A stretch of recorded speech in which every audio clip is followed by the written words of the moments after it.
now we want to approximate the area under a curve by inscribing rectangles. Upper rectangles, and then we'll do lower rectangles.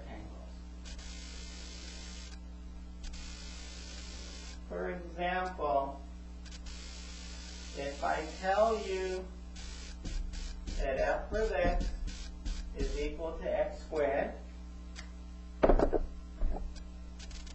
and I want you to approximate the area under the curve from 0 to 4. Make it a little bit wider. Actually, say from 1 to 5. And I tell you the number of rectangles. N is the number of rectangles is supposed to be 4. Number of rectangles is 4. Okay, so, I mean, here they go. 1, 2, 3, and I'll move 5 over a little bit to the left. Of course you don't see 5 rectangles, just give me one moment. X is Y, and we're going to use upper rectangle. And upper. That is in between this point and that point. In between these 2 points, we use the higher end point. Between this point and this point, we use the higher end point. Upper rectangle. If I say triangle, I mean rectangle. Between here and here, upper rectangular. We have 1 rectangle, 2 rectangles, 3 rectangles. Between these 2 endpoints, I use the taller one. Okay, 4 rectangles. And we're going to approximate the area under the curve. Now let me draw the curve again over here. A little bit smaller version, but from 1 to 5. I want to approximate this area under the curve. Now, in my diagram above, the area that I'm adding up is all of this.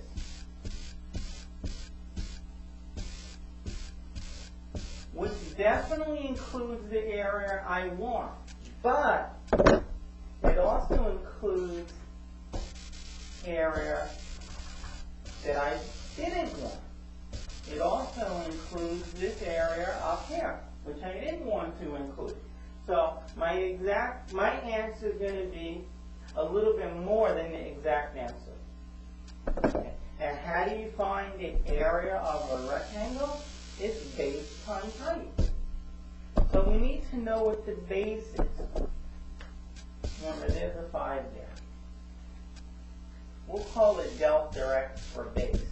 The base is going to be, well, you subtract the end point and divide it by the number of rectangles.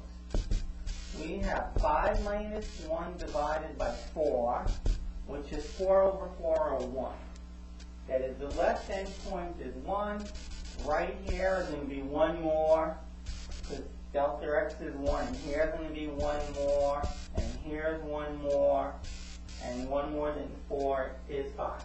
And we do have 4 rectangles. So we want to add up the area. We'll call it big S for upper. I'll write small s for lower. We're doing big S. Well, it's the base times the height.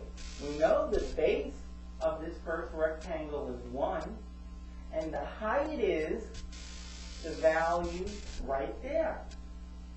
That's the height. It's x squared, 2 squared, plus the second rectangle. The base is 1 times the height. Well, the height, well, it's f of 3. It's f of 3. It's 3 squared. Plus triangle or rectangle number 3. I mean, I'm not going to disagree that that's the height. That's the height. But I don't know how to calculate that height. But when I go to the right end point, it turns out that this height ends right there. It ends right there. And that's actually on the graph. It's f of 3. It's 1 times f of 4. The x value is 4. F of 4, which is 4 squared. And then the fourth rectangle, the base is 1, and the area of the fourth rectangle is base times height. The height is 5 squared. Now, notice, whether it's 1 or not, the bases are all the same. You can always factor out the base. So we need to do 2 squared plus 3 squared plus 4 squared plus 5 squared, and this all gets times 1. And anything times 1 is anything. 2 squared is 4, 3 squared, 4 squared, 5 squared. 54. 25 plus 25 is 50 plus 4. So the area under that curve, we know it's below 54. We know it's below 54. Let's do it again. And let's find lower triangular. Excuse me, lower rectangular.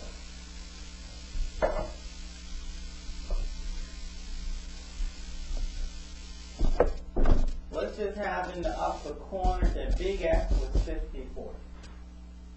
So why didn't the X come out? There we go. So now, we're going to have the same diagram.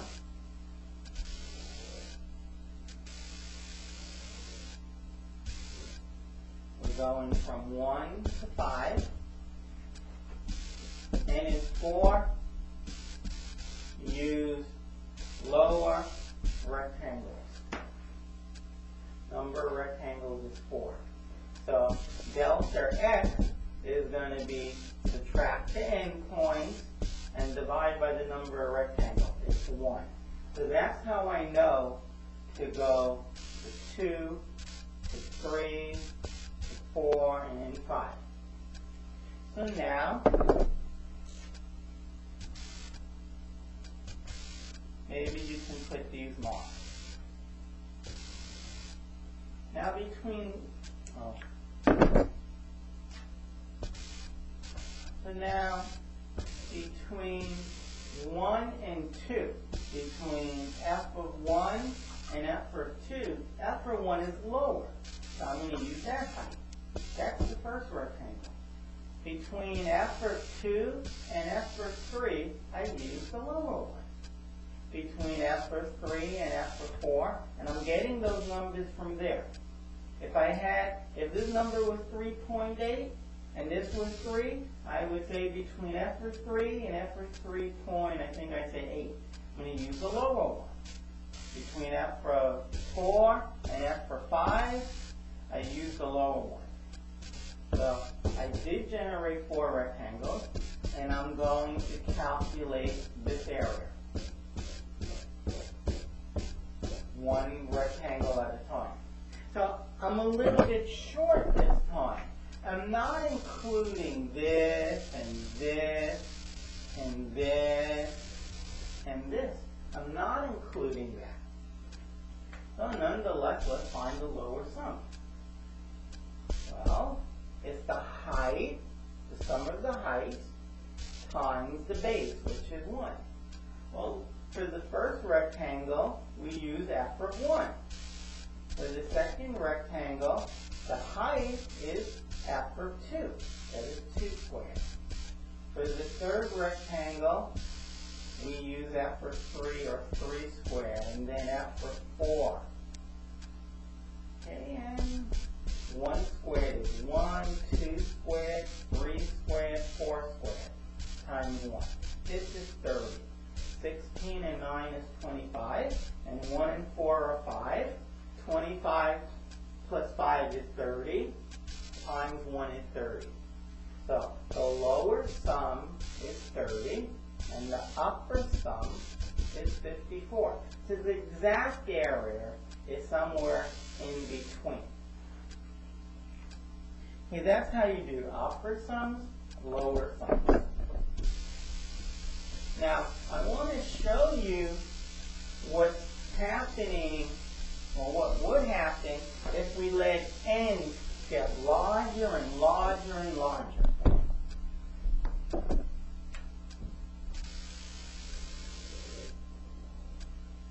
Let's kind of magnify this a little bit. For example, if you want to go from 1 to 5. If you only, let's talk about lower rectangles. If you only put one rectangle lower, it would be there. And your error is pretty large. Your error would be all of this, because you're only counting down there. That's if you put one rectangle. That's a pretty big error. Now, what would happen if you put 2 rectangles?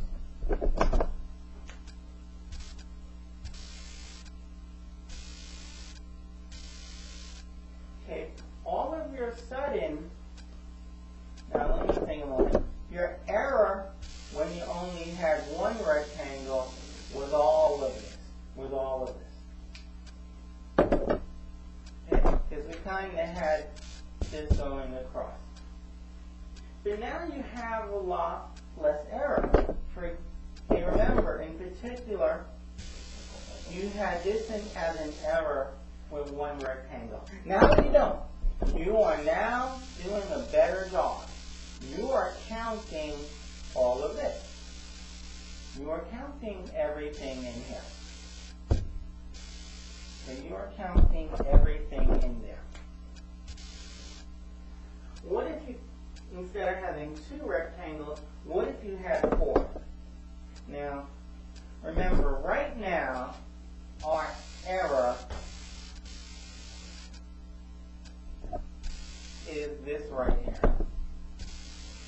We should be counting that and we're not. And we should be counting this and we're not. That's our error. Okay, so let's see if in fact, if we make more rectangles, if our error decreases.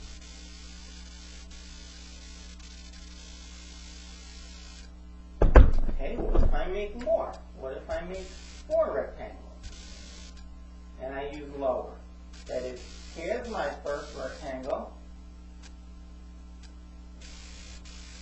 Here's my second rectangle. Here will be my third rectangle. And here is my 4th rectangle. Well, I am now counting this. I am counting this and I'm counting this.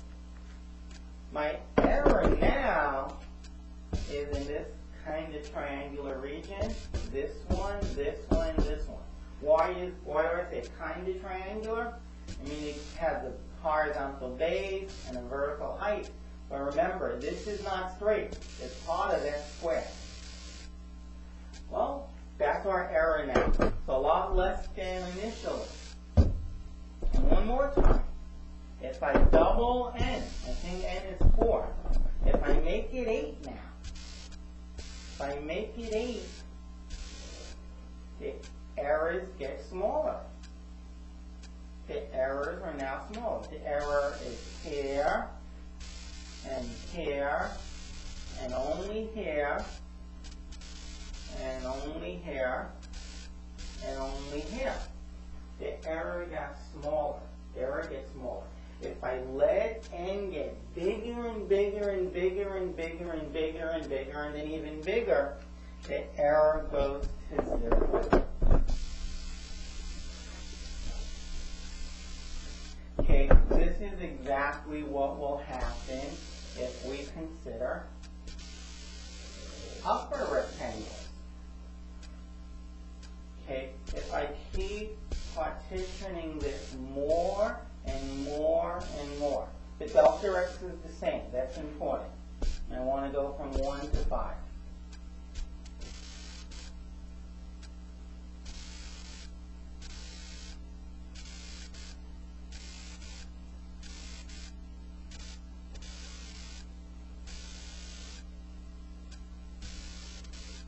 Okay, my error is everything above the curve x squared. Everything above it. Inside, you know, it's this and this and this and this and this, etc. Well, again, if I were to come and cut each of these in half, if I cut each of these in half, the error gets even smaller. The error gets smaller each time. Okay, so next section we're going to talk about letting n go to infinity. Let me just do one more where we find either upper or lower, but the numbers will be less friendly. Suppose I tell you that the function is x squared plus 1. Let's make it x cubed plus 1. And I tell you that the interval is from 1 to 3. And I tell you n is 6. So then delta x, the base, would be the length of the interval, 2, divided into 6 equal parts. 2 over 6, or 1/3. So we're going from 1 to 6. So the next line will be 1 1/3, a third more, 1 2/3, a third more, which is 2, and then 2 1/3, and then 2 2/3, and then eventually 2 3/3, which is 3. Now, 1 1/3 is 4/3, 5/3, this is 7/3, this is 8/3. Okay, so the lower sum, see what that's going to be. Between 1 and 1/3, I pick the lower one. Between this end point and this end point, I pick the lower one, the lower one. I keep picking the lower one. So we have 1, 2, 3, 4, 5, 6 rectangles to calculate. And the base happens to always be delta x, 1/3. And the first rectangle, remember, we cube x and we add 1. The first rectangle has this first rectangle, the height, it crosses, this rectangle crosses the graph right there. So f of that number will be the height. So it's f of 1 plus the second rectangle crosses right there. That's f for 4/3. That's f for 4/3. And then f for 5, 6, f for 5 over 6, plus f of 2, because this rectangle right here has a height f of 2.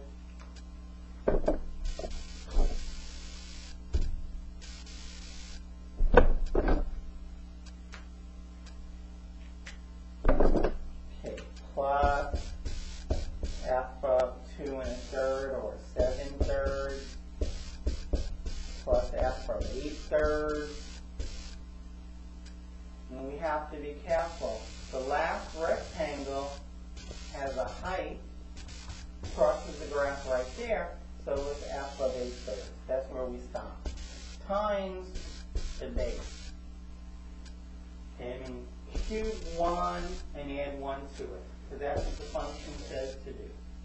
Cube 4/3, add 1 to it. Cube 5/6, add 1. Cube 2, add 1. Cube this number, add 1. Cube that number, add 1. Add up all those numbers. And then in the end, multiply by a third. Okay, that's how you would find the area, approximate the area under the curve, x squared plus 1, between 1 and 3, with 6 rectangles. Excuse me, 6